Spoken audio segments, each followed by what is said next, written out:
Hello everyone, today we are going to learn basic Archicad tutorial how to change units.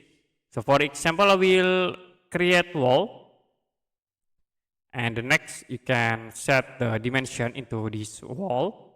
Click this icon and I will click from this corner point into here and then click outside twice. Click again to apply the dimension. So if you want to change units, you can go to option and then click project preference, click dimensions. The next you can see the dimensions linear set units into meters. So click here to change the units. I will set into millimeters. Click OK and the dimension will be changed into millimeter. Okay, to change again you can click option, project preference and then click on the dimension. This is for the dimension unit.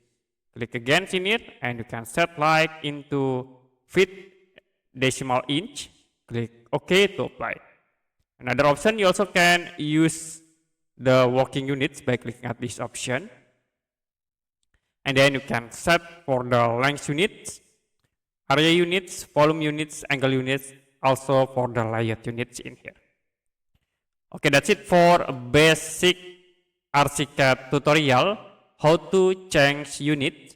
If you have any question about tutorial, you can comment below this video.